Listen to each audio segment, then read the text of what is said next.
Olá, gente querida, parceiros e parceiras do setor cultural, artistas, produtores, gente que se interessa por arte e cultura.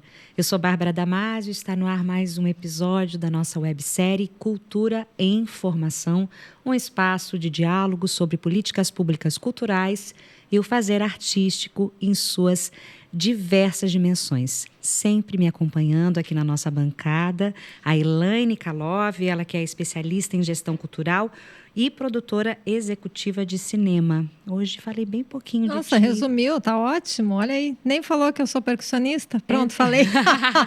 Tava sentindo falta já. Seja bem-vinda, Elaine, mais uma vez. Obrigada. E hoje a gente vai falar sobre um tema muito importante para a área cultural, que é a profissionalização. Um tema atual, pertinente, quando falamos em mercado cultural.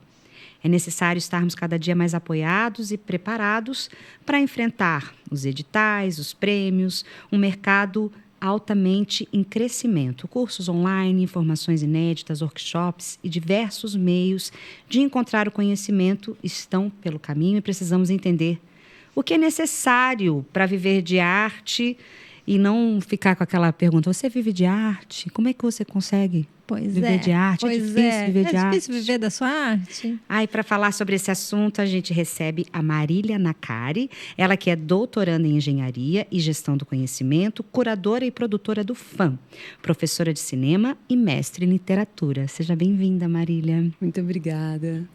E o Di César, querido, lembro do Di César da época da faculdade, quando eu fazia jornalismo, de César Leandro. Cadê você? Ele que é diretor de arte e audiovisual em cinema e séries para TV e streaming. Super famoso. Nosso currículo dele imenso, 3 folhas, tanta coisa linda que já fez. De César, bom te ver, ainda que à distância. Tem que falar para lá, né? Eu esqueço. Querido, bom te ver sempre.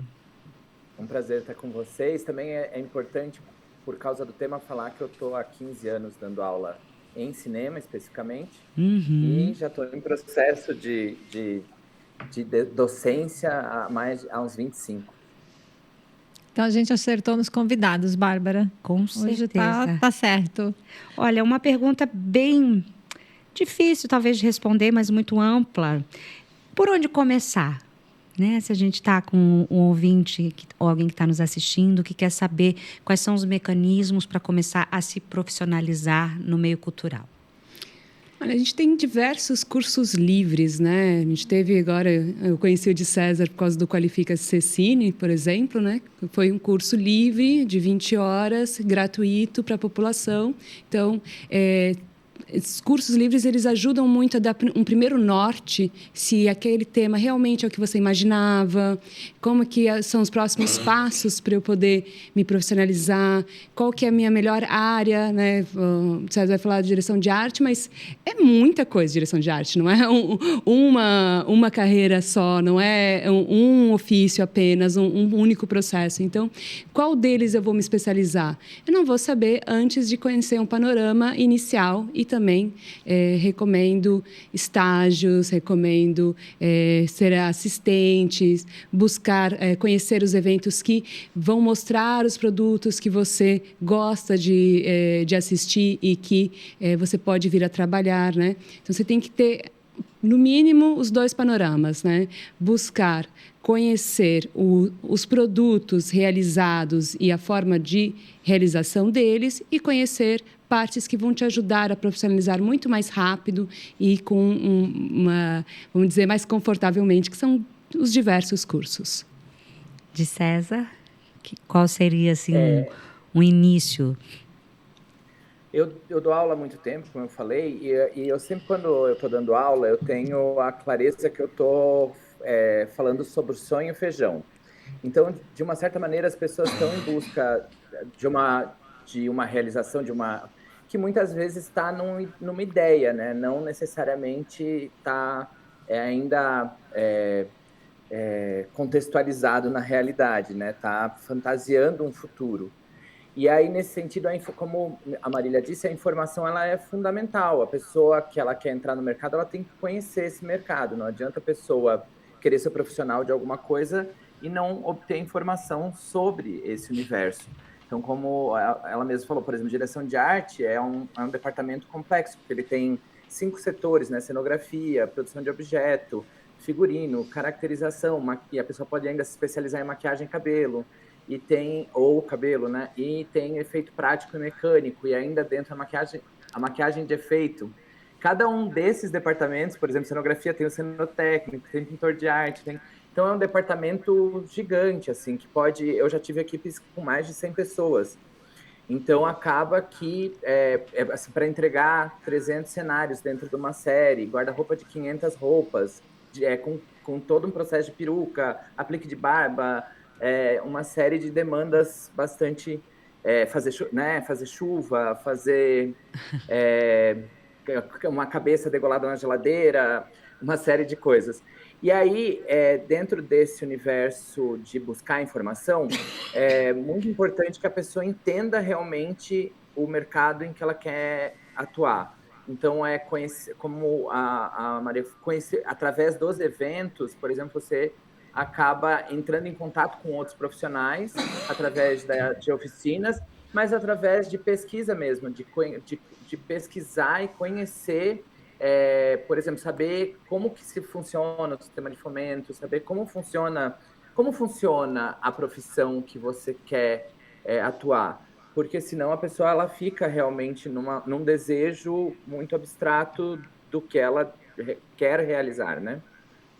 Se inserir numa realidade, né, de César? Você entender o que é esse trabalho neste lugar que você vive e quais são as outras perspectivas, né?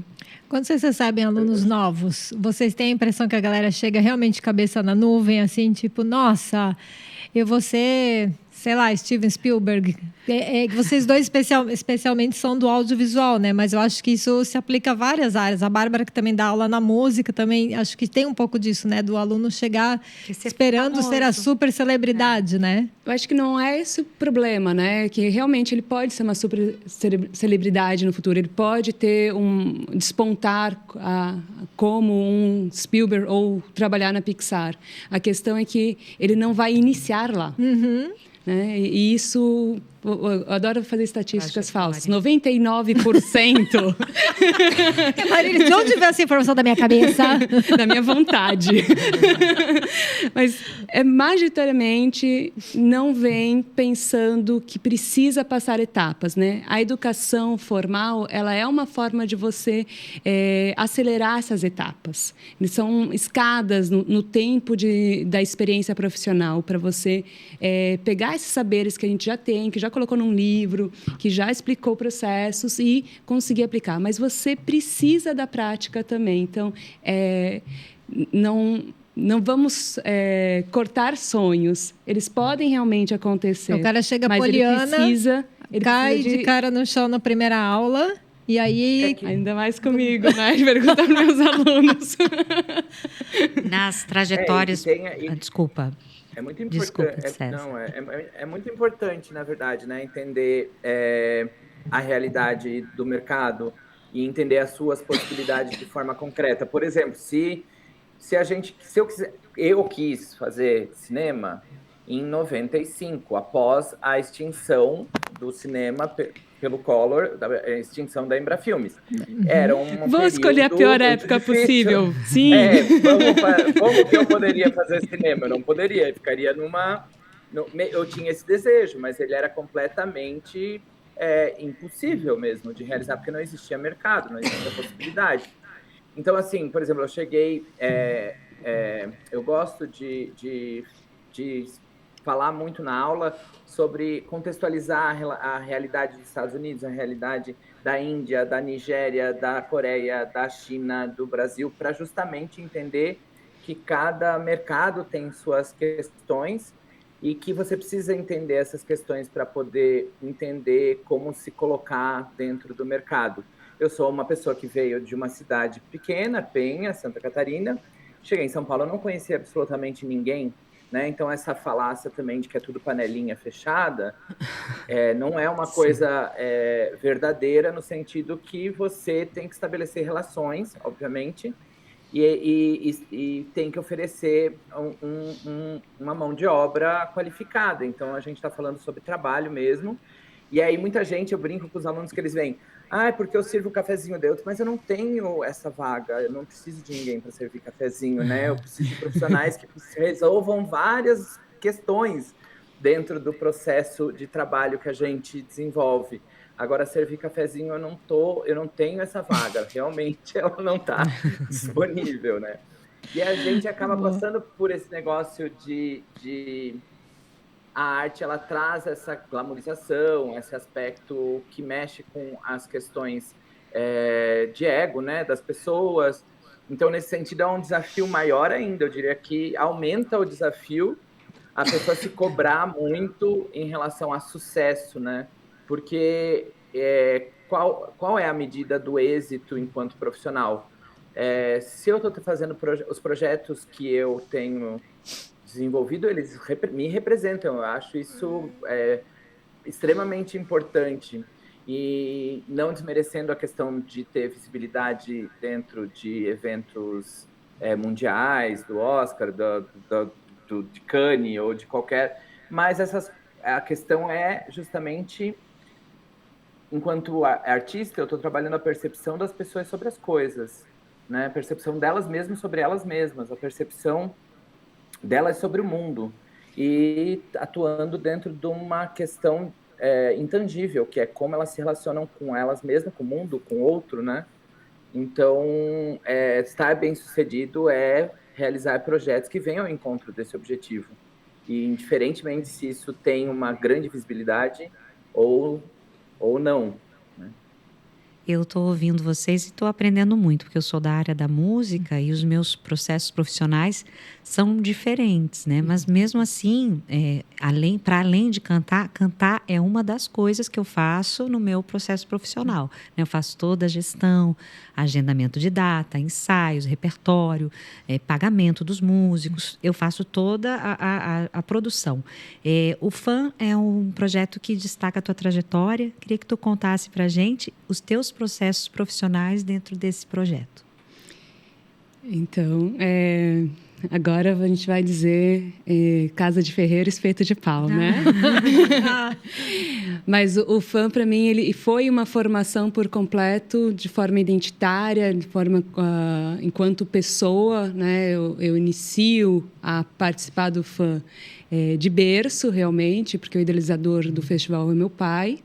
Então, eu, muito nova, ainda sem a idade para participar, né, como profissional, vou assistir os seminários de cinema e televisão, que eram as discussões políticas. Então, ali, antes de iniciar minha trajetória de trabalho, eu entendia, ou me convenceram completamente, de que era muito importante fazer o trabalho de política pública e de organização associativa. Tanto que isso vai seguir na minha veia, né? Nesse momento, eu estou em 2 conselhos e 2 presidências de ONGs, né? Então, com certeza, me convenceram, de fato. Eu brinco assim que minhas babás eram os secretários do audiovisual, porque era onde eu passava o meu tempo de contraturno, ouvindo o que estava sendo feito na Argentina, no Uruguai, no Brasil, no Paraguai, né? Então, me dá uma consciência também de que eu, como brasileira, eu estou dentro de um continente latino-americano. E nisso eu faço a minha formação, primeiro técnica de sistemas da informação, e vou fazer a parte do festival de inscrição e votação. Nós fomos o primeiro festival no país a ter inscrição eletrônica dos filmes e ter votação computadorizada. Hoje em dia, a votação de melhor filme pelo júri popular é feita na cédula de novo, porque daí a gente tem que aferir, né, aprender que não só vale a inovação, mas vale também a adesão. A gente notou que, de fato, as pessoas votam mais no papel, com o papel na mão, do que eletronicamente. Então, a gente volta a algo antigo, né, por uma questão também de você ter adesão do público. Mas então, o público está ali vendo o filme também, né? Na exibição, né? Isso, que o público faz está ali isso. vendo um filme presencialmente, ele tem um artefato na mais mão, que é a fácil cédula de do votação. que ele entrar num Ele aplicativo. relembra isso, ele tem uma questão afetiva dessa cédula, Aham. ele vai marcando enquanto está vendo. Às vezes as Aham. pessoas pediam lanterna para poder marcar. Olha que né? interessante. Então, tem toda uma relação afetiva e social que foi a minha formação, né? Acompanhar o fã é uma relação afetiva. E, para o público, eu também espero que sempre seja uma relação afetiva. Então, quando eu penso em programação, e eu fui fazer daí português depois, né, letras, eu já pensava nisso enquanto uma formação intelectual que fosse me ligar à história dos filmes, ao que estava sendo discutido nos filmes, que os filmes são referência, né? Os filmes eles estão dialogando com a sociedade, e é isso que é cinema para mim também, é um diálogo com a sociedade. Quando o de César estava falando, né, toda essa responsabilidade do diretor de arte que está marcando representações, o cinema com formação, com profissionalismo, ele precisa falar de ética, ele precisa falar sobre qual é a sua corresponsabilidade com a sociedade, dos valores que você está impregnando nesses filmes, que você concorda ou não. Como ele disse, trabalhando e tendo premiações em N lugares, vai te deixar mais realizado do que saber que você possibilitou que uma geração pudesse se ver na tela e saber que o jeito que ela vivia era certo, não era, ou pelo menos que não era errado, que o jeito que ela vivia era um jeito possível, porque, de fato, é o jeito com a nossa nacionalidade, com a nossa regionalidade, né, que a gente não se via na tela. Cinema latino-americano ainda é muito pouco visto no Brasil. Mas aí você vê como isso é uma integração de... É legal você falar assim, você teve uma formação que foi uma formação de vida, né? Mas quem está entrando hoje, seja em qualquer área, eu faço os paralelos, né? Você vai... quem vai escrever, quem vai para a literatura, quem vai para o teatro, se você não tiver essa vivência, e aí eu falo assim, não precisa ter como no teu caso, que teu pai era o idealizador de um grande evento, mas você estar dentro daquilo que você quer. Então, eu quero ser um ator de teatro, cara, vá para o teatro, vá para os festivais de teatro, vá para os cursos de teatro, né? Isso tem... Gente, a gente tem N políticas públicas com montes de atuações de grupos muito bacanas, cursos gratuitos, cursos barateados, né? Cursos com certos subsídios, até os cursos extremamente caros. Então, tem um leque para todo mundo, eu acho, né? Então, a pessoa falar que não tenho chance, nesse sentido, a partir do momento que ela quer aquilo como vida para ela, como pagar as contas dela, eu acho que é muito complicado. Não é, eu estou viajando aqui achando isso, tipo... não quero que seja discurso de vitimização, assim, mas entendem o que eu quero dizer, assim... Será que quando a pessoa decide realmente ser profissional, ela também não requer um pouco desse esforço, mais do que só esperar chegar a ela? Claro. Claro. E o nosso objetivo aqui na websérie é trazer as pessoas que têm interesse por arte, mas não necessariamente vivem de arte e querem ter esse início, né, profissional. De César, comenta pra gente, na tua opinião, quais são as habilidades que um diretor de arte precisa ter? Claro que é uma coisa muito ampla, mas talvez com base na tua trajetória, né? O que tu acha que é importante para começar um trabalho de diretor de arte, as habilidades e as competências necessárias para exercer essa função? Antes de responder objetivamente, também quero falar que o FAM foi um dos primeiros eventos em 2000, né? Eu caí nas salas de cinema do FAM e foi extremamente importante dentro da minha formação. E essa coisa da gente ir nos eventos, não basta ir nos eventos, a gente tem que saber aonde a gente está e com quem a gente está falando. Quando a gente tem pretensões de atuar dentro dessa área.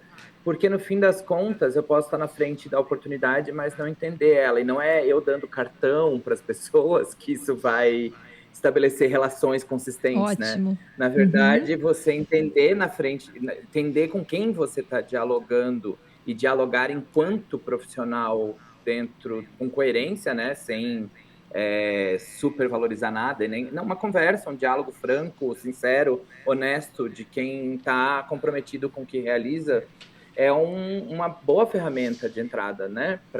E aí transitar dentro de lugares que você pode ter esse tipo de diálogo.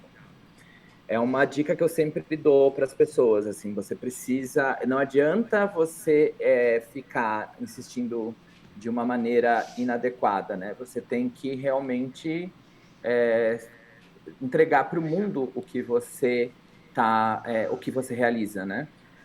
E aí, nesse sentido, um diretor de arte, uma diretora de arte, a gente tem primeiro o entendimento da poética, da narrativa, do universo de contar uma história. Isso é muito importante para qualquer profissional de cinema, especialmente, né? De cinema e séries, e curta-metragens, longa-metragens, todo esse universo que se predispõe a oferecer narrativas ou experiências não tão narrativas, mais de fundo estético, mas de qualquer maneira é poética, é o entendimento da poética.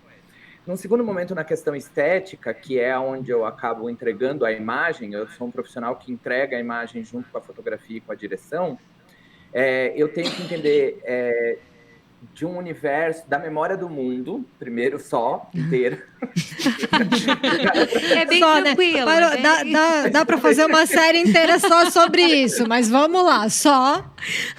E além da questão, porque isso mexe com uma camada conceitual, né? E aí depois eu tenho a camada executiva, que vai do armarinho até a construção civil, passando por modelagem, por maquiagem, eu tenho que conhecer técnicas desde cabelo, de química, de penteado, de estilos por época, e aí eu tenho que conhecer todos os produtos de maquiagem, eu tenho que conhecer modelagem de roupa, tenho que conhecer muita arquitetura, cinema muitas tudo, questões. Né? A imagem né? Porque a direção de arte entrega a imagem, e a imagem tudo que está na imagem, a direção de arte que entrega. Então, a gente passa. Eu viro especialista em generalidade. E diretor de foto junto. Eu tenho que virar especialista em qualquer coisa. Cada filme. Isso é o maior exemplo como a formação ela não para quando você sai da academia, né? Você sai da universidade e ela não para, porque é isso, saber só do mundo requer o tempo todo. No processo, né? À medida que a gente vai entendendo outras necessidades para a realização do trabalho. A todo momento você continua pesquisando, né? Então, vai entender do cabelo, mudou alguma coisa da química, tem que se atualizar. Sim. Mudou de película para DCP, então a gente tem que ir aprender DCP antes do DCP chegar, né? Então, sempre tem uma atualização, né? Obrigatória a todo tempo. E acaba que o universo do trabalho te dá esses desafios de atualização, porque eu sempre falo em aula, né? Que a carga horária que eles têm comigo, por exemplo, um longa, eles vão ter uma carga horária maior, né? Do que a carga horária que eles têm em aula de direção de arte durante o curso inteiro de trabalho. E aí, no fim das contas, acaba que o trabalho é um universo de estudo e de aprendizado, porque é onde os desafios da gente, enquanto profissional, avaliar e tomar decisão frente à questão, ela está dada. Então, ali eu tenho que fazer valer todos os conhecimentos que eu já obtive para poder avaliar e tomar decisão. Né, frente à questão que está dada, né? Como que eu resolvo ela, né? E só para finalizar, que aí eu vou pegar um gancho da Bárbara, que é uma coisa de que as pessoas têm a gente artista tem contador, né? A gente artista Exato. É um profissional que lida Somos a nossa própria empresa. O universo do trabalho, né? A gente realmente lida com primeiro que a nossa carga horária, quando eu entrei no cinema, era 6 dias por semana, 12 horas por dia, mínimas, né? Então, assim, estamos falando de um trabalho que requer uma carga horária de entrega imensa, né? Talvez esse episódio não incentive as pessoas. Não, é que aqui o cara vai melhorando. É aqui que o cara decide. Mas aí entra. Mas isso é interessante, porque entra num outro tópico que eu acho importante antes de estamos assim perto do final, que é uma coisa que a Marília faz muito, que eu sou parte também, que é você ter aí os sindicatos e as entidades que trabalham, a importância de nós profissionais estarmos vinculados a essas entidades. Porque você tem essas cargas horárias absurdas quando não tem um sindicato multando a produtora. né? Tudo bem, tem, a gente sabe que tem, e aí assim, a gente não vamos contar para ninguém. Mas acaba rolando? Mas sim, mas o certo é você ter contratos homologados em sindicatos de trabalhadores, para que haja fiscalização, para que garanta esse mínimo, porque por mais que a gente ame o que faça e que seja uma coisa muito bacana e a gente acaba se desgastando muito, como é que a gente estava falando aqui, tipo, a gente conversando antes, né? Parece, o pessoal acha que só porque é muito legal o que a gente faz, a gente ama, parece que não cansa, né? E sim, gente, é exaustivo. Então, Marília, essa atuação e qual a importância assim, das pessoas estarem nessas entidades? A gente tem que pensar numa sustentabilidade social também, né? Que é algo que está em voga, mas muito pouco praticado de fato, que é esse respeito também do corpo, da mente e a dedicação no trabalho. A gente ainda tem uma glamorização muito grande do esgotamento, né? E que a gente precisa trabalhar para que seja uma vivência plena, em que você equilibra trabalho remunerado e não remunerado, agora eu vou entrar no não remunerado, e a sua vida pessoal fora desses dois trabalhos também. E o trabalho não remunerado, muitas vezes entra no voluntariado, num sindicato, ou numa associação de classe, que é exatamente para pensar, para ver como está acontecendo naquele momento, quais as legislações que a gente pode trabalhar ou cumprir, né, e como fazê-las cumpri-las, e profissionalizar, que existe certas resistências do mercado na profissionalização, às vezes por medo, às vezes congela realmente em receber leis, e eu nunca li uma lei, como é que eu vou saber? A gente é formado em direito sem ser formado, né? Quem trabalha no cinema, porque a gente lê muita lei, a gente discute com o advogado no mesmo nível, porque a gente lê muita lei. Então, por que isso? Porque existe, sim, ainda também as campanhas sociais contra a profissão do fazedor de cultura, que é um profissional que deve ser remunerado e que sustenta suas famílias com essa remuneração. E existe toda a questão que Santa Catarina é privilegiada pelo esforço dos que vieram antes de constituir sindicato patronal e sindicato dos trabalhadores, o único estado que tem seu próprio sindicato dos trabalhadores exclusivo para o seu estado. E isso precisa de envolvimento da classe para que a sua vida seja melhor em todos os dias e que seja um ambiente saudável, economicamente também saudável, que também não seja um peso, uma inviabilidade a gente produzir, porque ficou muito caro os cachês, mas que a gente entenda as políticas públicas e os financiamentos e os orçamentos dos projetos como condizentes com o respeito que é ser profissional do audiovisual, ser profissional da cultura. A gente está vivendo um momento de reconstrução, depois de 4 anos de desmontes na área cultural, e talvez o de César possa comentar como é que está sendo esse processo e quais são as expectativas aí para esse futuro bem próximo. Ainda mais o cara que resolveu trabalhar no cinema com o fim da Embrafilme, né? Então já aproveita essa experiência. Gestão de crise. Gestão de crise, boa. E aí a gente empreende uma carreira, né? E assim, hoje a gente está com 5-2, né? Na maior parte das produções em São Paulo, que são trabalhar 5 dias e folgar 2, né? Então a gente já melhorou e a gente está aí lutando por 10 horas, né? De trabalho. E isso, na verdade, assim, os cachês acabaram inflacionando muito também porque a nossa carga horária de hora extra é enorme, né? Imagina, 6 dias por semana, 12 horas por dia, você tem uma carga horária de hora extra muito grande. Então, acabou que isso também trouxe essa questão de a gente... e a questão ainda de que a gente é PJ, né? Profissional liberal, que às vezes ganha por um projeto de uma forma legal, mas acaba tendo que render durante a entre-safra, né? Porque eu, enquanto diretor de arte, assim, se eu realizar 3 longas num ano, ou 2 séries, ou 2 séries e 3 curtas, assim, eu tenho um limite, né? Porque meus processos, eles são longos. A direção de arte tem um processo longo, né? E agora, nesse momento, voltando para a pergunta, Bárbara, nesse momento, a gente está passando pelo fim do dinheiro que foi ganho já estava antes previsto. de 2019, porque a pandemia alongou o fim os projetos eles foram prorrogados, né? Então a gente teve uma prorroga durante a pandemia, não se gastou um dinheiro que estava em caixa, né? E aí agora está no fim dele e ainda não entrou novo. Então assim, eu nunca vi o mercado tão parado em todo o período que eu trabalho dentro desse setor.